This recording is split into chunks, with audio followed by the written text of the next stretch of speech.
The phone's shrill ring pierced the quiet of my kitchen. I wiped my hands on my apron and answered, expecting Ethan's usual terse greeting. Instead, his words hit me like a slap. "Beth, I need you to stay with my mom and take care of Grandma Maggie. Clara and I are leaving for a week." I gripped the counter, stunned. "What?" "Ethan, I can't just drop everything. You're just a housewife, Beth. You have all the time in the world." He cut me off, his tone dismissive. "We're leaving tonight. Be there by 6. The line went dead. I stared at the phone, my mind reeling. How dare he? After years of putting my career on hold to support his. This was how he treated me.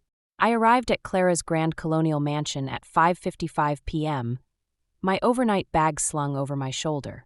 The front door swung open before I could knock, revealing Clara's pinched face. "You're late," she snapped, ushering me inside. "Maggie's in the sunroom. She needs her medication in an hour. The house better be spotless when we return." I bit my tongue, forcing a smile. "Of course, Clara. Have a safe trip." She brushed past me, not bothering to say goodbye. Moments later, I heard the car pull away, leaving me alone in the cavernous house. I found Maggie dozing in her wheelchair, a weathered book open on her lap. Her eyes fluttered open as I approached, a warm smile spreading across her face. "Beth, dear, how lovely to see you." I knelt beside her, taking her frail hand in mine. "Hi, Maggie. How are you feeling?" She patted my cheek. "Oh, don't you worry about me. But tell me, how are you holding up?" I hesitated, not wanting to burden her with my troubles. But something in her knowing gaze broke through my defenses. I'm not sure, Maggie," I admitted, my voice wavering. "I feel like I'm drowning, and no one seems to notice or care." Maggie's eyes sparkled with a mix of sympathy and something else. Determination, perhaps? "Well, my dear," she said, leaning in close, "let's show these two what we can do." I blinked, confused. "What do you mean?" But Maggie just winked, settling back in her chair. "All in good time, Beth. All in good time." As I stood to prepare Maggie's medication, I couldn't shake the feeling that something had shifted. For the first time in years, a spark of hope flickered in my chest.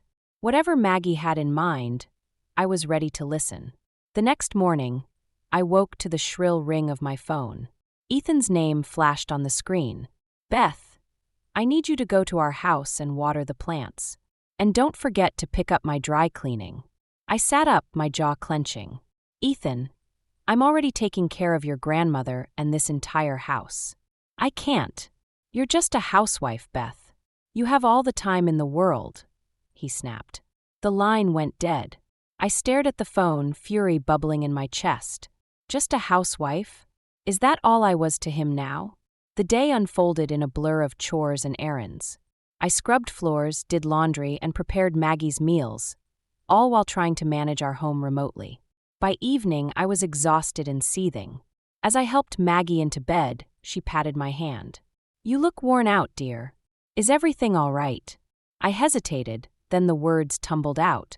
I feel like a maid, Maggie. Not a wife, not a daughter-in-law. Just someone to do their bidding." Maggie's eyes narrowed. That grandson of mine never did appreciate what he had. "And Clara?" She shook her head. "Well, let's just say the apple doesn't fall far from the tree." Just then my phone buzzed. A text from Clara. "The silver needs polishing. Do it before we get back." I showed Maggie the message, my hands shaking with anger. "Oh, for heaven's sake," Maggie muttered. She looked at me, a glint in her eye. "Beth, dear, I think it's time we had a little chat about how things are going to change around here." I leaned in, curiosity overriding my exhaustion. "What do you mean?" Maggie smiled, a mischievous expression I'd never seen before. "Let's just say I've been keeping a few secrets of my own, and it's high time we put them to good use." As Maggie began to speak, I felt a shift in the air. For the first time in years, I wasn't just listening, I was plotting. And as the night wore on, a plan began to take shape. A plan that would change everything. I was elbow-deep in dishwater when my phone buzzed. Ethan's voice crackled through the speaker. "Beth, Clara, and I are extending our trip. We're going to the Bahamas for another week. You can handle things there, right? My grip tightened on the sponge. Ethan, I can't just. Great, thanks. Oh, and make sure you deep clean the carpets before we get back. The line went dead. I stared at the phone, my hands shaking with rage. How dare they? I wasn't their maid. I stormed into the living room, ready to vent to Maggie. But the sight that greeted me stopped me in my tracks. Maggie was standing, actually standing without her wheelchair in sight. And Maggie, I stammered. How? She turned to me, a mischievous glint in her eye. Oh, Beth, I think it's time we had a little chat. Over the next hour, Maggie revealed everything. She'd been secretly rehabilitating for months, regaining her strength and mobility. But she'd kept it hidden, watching how her family treated her. And me, when they thought she was helpless. I've seen how they've been treating you, dear, Maggie said, her voice hard. It's time we showed those two what we can do. As Maggie outlined her plan, I felt a mix of shock and exhilaration. It was bold, it was daring, and it was exactly what Ethan and Clara deserved. But Maggie, I hesitated. Are you sure about this? It's your home, your family. Maggie took my hand, her grip surprisingly strong. Beth, you've shown more care and compassion in these few days than they have in years. You are my family now. Tears pricked my eyes as Maggie continued. It's time we both stood up for ourselves. What do you say? I looked at this remarkable woman, feeling a surge of affection and determination. For the first time in years, I felt truly seen and valued. I squeezed Maggie's hand and nodded. Let's do it. As we began to plot our revenge, I couldn't help but feel a thrill of anticipation. Ethan and Clara had no idea what was coming their way. And I, for one, couldn't wait to see their faces when they realized just how much they'd underestimated us both. The next morning, Maggie and I sat at the kitchen table, sipping coffee and finalizing our plan. The doorbell rang, interrupting our scheming. That'll be Sam, Maggie said, her eyes twinkling. Let him in, dear. I opened the door to find a distinguished-looking man in his late 50s. Dr. Green, I presume? I asked, extending my hand. He smiled warmly. Please call me Sam. You must be Beth. As we settled in the living room, Maggie got straight to the point. Sam, it's time. I want to sell this house and move somewhere smaller. Sam's eyebrows shot up. Maggie, are you sure? Clara and Ethan can learn to fend for themselves, Maggie finished firmly. I'm tired of being treated like a burden. It's time I lived for myself. I watched in awe as Maggie outlined her plans. She wanted to sell the mansion, move into a retirement community, and use the excess funds to travel and enjoy life. Sam listened intently, occasionally jotting notes. What about you, Beth? Sam asked, turning to me. How do you fit into all this? I hesitated, suddenly unsure. I don't know. I just want to support Maggie. Maggie reached over and squeezed my hand. Beth's been treated just as poorly as I have, Sam. She deserves a fresh start, too. Sam nodded thoughtfully. Well, if you're both sure about this, I can start the paperwork today. But Maggie, you know Clara and Ethan won't take this lying down. Let them try, Maggie said, her voice steely. What goes around comes around. It's time we reminded those two of that. As Sam left with a promise to return with documents, I felt a mix of exhilaration and terror. We were really doing this. I was about to upend my entire life. Beth, Maggie said softly, are you having second thoughts? I took a deep breath, thinking of Ethan's dismissive words, Clara's constant criticism, the years I'd spent feeling invisible and undervalued. No, I said, surprising myself with the firmness in my voice. No second thoughts. It's time I stood up for myself, too. Maggie beamed at me, looking years younger. That's my girl. Now let's start packing. We've got a new life to prepare for. As we began sorting through decades of memories and possessions, I felt a weight lifting from my shoulders. For the first time in years, I was excited about the future. Whatever came next, I knew I wouldn't face it alone. The sound of tires screeching on the driveway jolted me awake. I glanced at the clock. 3 a.m. Maggie and I exchanged worried looks as we hurried downstairs. The front door burst open, revealing Ethan and Clara, their faces contorted with rage. "What the hell is going on?" Ethan roared, waving a for sale sign. "Why is there a realtor's sign on our lawn?" I stood my ground, feeling Maggie's reassuring presence behind me. "It's not your lawn, Ethan. It's Maggie's house, and she's decided to sell it." Clara pushed past Ethan, her eyes wild. "You manipulative little witch. What have you done to my mother?" Maggie stepped forward, her voice steady. "I've done this myself, Clara. It's time for a change." The shock on their faces when they saw Maggie standing unaided was almost comical. "Almost. Grandma," Ethan stammered. "But how?" "I've been getting better for months," Maggie said coolly. "Not that either of you noticed." As the reality of the situation sank in, Ethan turned to me, his voice low and threatening. "You put her up to this, didn't you? You gold digging. That's enough." I snapped, years of pent-up frustration boiling over. "I'm done being your punching bag, Ethan. I'm divorcing you." The silence that followed was deafening. Then Ethan laughed, a harsh, ugly sound. "Divorce me? With what money? You're nothing without me, Beth." I felt a calm settle over me, a stark contrast to the chaos around us. "I'm more than you ever gave me credit for, Ethan. And I'm done letting you make me feel small." Clara lunged forward, grabbing my arm.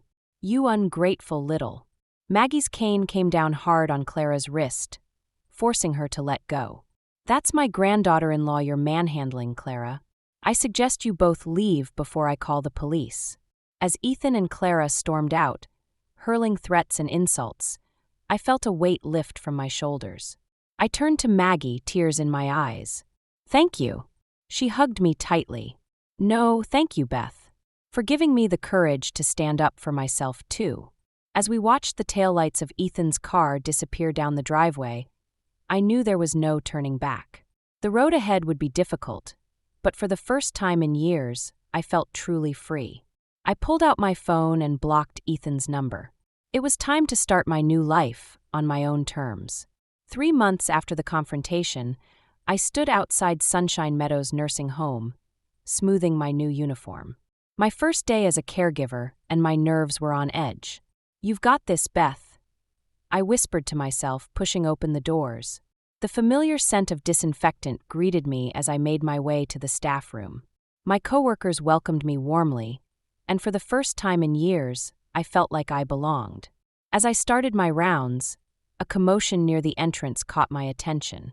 I froze when I recognized the voices. "Where is she? Where's my mother?" Clara's shrill voice echoed through the hallway. I rounded the corner to find Clara and Ethan arguing with the receptionist. They looked different. Ethan's designer suit was replaced by wrinkled khakis and a faded polo. Clara's perfectly coiffed hair was unkempt, her makeup smudged. "Beth!" Ethan spotted me, his eyes narrowing. "Where's Grandma Maggie? We know she's here." I straightened my spine, meeting his gaze.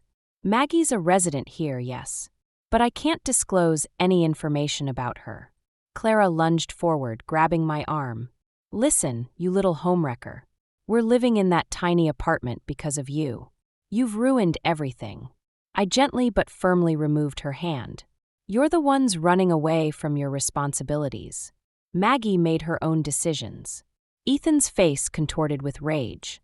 "We'll sue you for every penny. Is there a problem here?" Dr. Sam's calm voice cut through the tension. Clara whirled on him. "Yes, this woman has manipulated my mother and stolen our inheritance." Sam raised an eyebrow. "Mrs. Carter, I've been Maggie's doctor for years. She's of sound mind and made her decisions independently. Now, I'm going to have to ask you to leave before we call security." As they were escorted out, hurling threats and insults, I felt a mix of pity and vindication. They had brought this on themselves. Later, as I helped Maggie settle in for the night, she squeezed my hand. "I saw them earlier. Are you okay, dear?" I nodded, surprised to find I meant it. "I am. For the first time in a long time, I really am." Maggie smiled, her eyes twinkling. "Good, because this is just the beginning of our new adventure." As I left work that evening, I felt a sense of peace wash over me. The road ahead might be challenging, but I was ready to face it head-on. No more hiding, no more shrinking. It was time to live life on my own terms. The day of my divorce finalization arrived with a mix of trepidation and relief. As I walked into the courthouse, I spotted Ethan and Clara huddled together, whispering furiously. They looked haggard, a far cry from their once polished appearances. "Beth," Ethan called out, his voice strained. "Can we talk? Please." I hesitated, then nodded, following them to a quiet corner. "We've made a terrible mistake," Clara began, her eyes brimming with tears. "We didn't realize how much we depended on Maggie's support. We're struggling, Beth. Can't you convince her to help us?" I felt a flicker of pity, quickly extinguished by memories of their treatment. Maggie made her own decisions. It's not my place to change her mind. Ethan grabbed my arm, desperation etched on his face. "Beth, please. We can start over. I'll be better, I promise." For a moment, I wavered. Then I remembered the years of neglect, the constant belittling, the way they'd treated me like a servant. "No, Ethan," I said firmly, removing his hand. "We can't go back. It's time for all of us to move forward." As we entered the courtroom, I felt a weight lifting from my shoulders. The proceedings were mercifully quick, and before I knew it, I was officially divorced. Outside, I took a deep breath of fresh air, feeling truly free for the first time in years. That evening, I visited Maggie at Sunshine Meadows. She was holding court in the common room, regaling her fellow residents with stories of her youth. "Beth!" she exclaimed, her face lighting up. "Come, sit with us. I was just telling everyone about our little adventure." As I settled beside her, Maggie squeezed my hand. "I hope I have repaid the favor, dear. You gave me the courage to stand up for myself, and now look at us both." Tears pricked my eyes. "Maggie, you've given me so much more than that. You've shown me what true strength looks like." Later, as I helped Maggie to her room, she turned to me with a mischievous glint in her eye. "You know, Beth, I think it's time for a new adventure. How do you feel about a trip to Paris?" I laughed, feeling a surge of excitement. "Paris? Are you serious?" Maggie winked.